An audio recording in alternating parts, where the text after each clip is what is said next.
That's true, and I'll tell you what, though. One of the things the Democrats have to do better at than impressing me is have a little bit more larger minerals and be willing to fight for candidates. Why Elizabeth Warren is on the Supreme Court, I have no idea whatsoever. If somebody didn't, she couldn't even get on any of the boards they wanted to get. There were 3 or 4 positions that President Obama did not have the gall to go to bat and fight for her with. And that is a woman that should, I think anybody that spent an hour talking to her would say that's who should be in the White House. And you know, the idea that Democrats aren't willing to fight for some of those candidates and how quickly they're willing to, you know, trade down under that threat, and the Republicans aren't.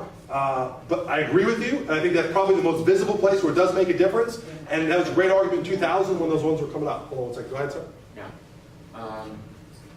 Just a technical point for your information. General Electric is not the largest defense contractor. It's Lockheed. No. Oh, well, it is. It depends on how. It depends on what you call defense contractor. People get government money. Okay, go ahead. Now, you said you're in Congress. Are you aware of Richard Wolff up at the University of Massachusetts? And he gave a great on radio interview yesterday, the day before. And the point he made was that while the American political system debates a variety of social institutions, it fails to debate the legitimacy of the American economic capitalist system, and to the ultimate detriment of the American people. And I'm just curious as to what your position is on that. I agree. One of the things that is extremely frightening is that the amount of influence that Wall Street has on economic departments in major American universities, and the lack of freedom in talking about certain things. There has been a very successful effort on the behalf of the, I don't want to say the far right, even the corporatists and maybe neo-industrialists, to ensure that certain debates can be had. And that's one of them. You cannot talk about capitalism, and you can't talk about, and the easiest thing to do to take anything off the table is just call it anti-capitalism. And if you look at it and you say, call it, especially if you can call it socialist by any stretch of that word, then yes, you can have a conversation about it. At the end of the day, we have a mixed economy. The government is still the biggest part of our economy. We don't have a free market. We have a mixed economy that is directed by both public and private entities. So you're always going to have, the government involvement is going to be paramount. And anybody who tells you that I don't like socialism is usually the same person participating in taking government funds. You know, Publix is a really big, we don't get involved, we're free market, we can't talk about the penny a pound, but we just took $3 million to put a distribution center over in Orlando that's going to be 100 and some jobs, 102 jobs. 102 jobs at $3 million, that doesn't seem like a great public investment. So yes, I agree in totally on that. I think that's happened over decades and decades, and I think we're at the point now where it's a foregone conclusion that if you question the American economic system on a university level, you're already considered a socialist because you work in a university. You know, so you got one strike against you. And then on top of it, if you have any kind of liberal or progressive leanings, you have 2 strikes, and if you say anything, then you just don't love America, and you know, Sean Hannity will be out. One last thing.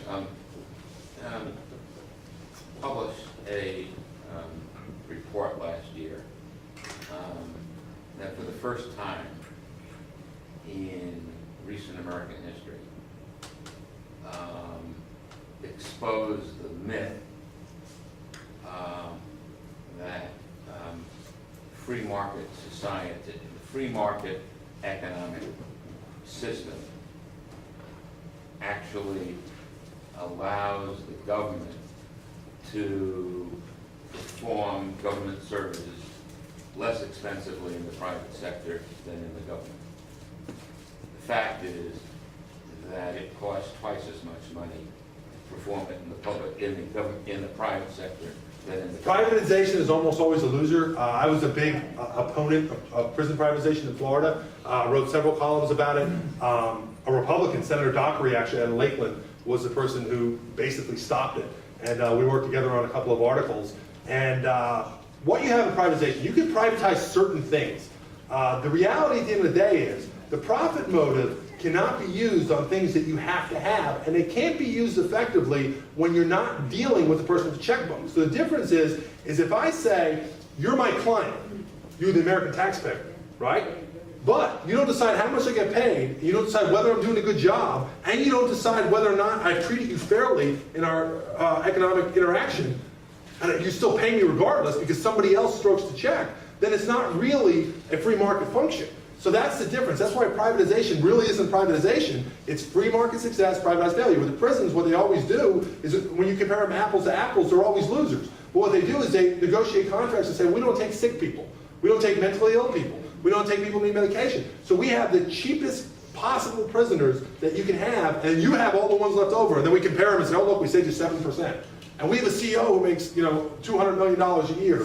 And that doesn't happen in the private sector. Same thing with medicine. So at the end of the day, when you look at the overhead that Medicaid and Medicare run on, it's incredible. Compare that to any insurance company, it's absolutely, are they perfect? No, but are they better than every single private? Absolutely.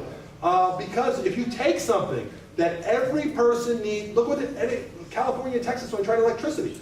What would you pay for electricity if you're on a life support system? Whatever, with my arm, take it. Otherwise I stop breathing. So if you take something that you absolutely, positively need at all times and say it's privatized, water, that's been a disaster. That's the big future thing. Water is the next oil. All right, we'll see.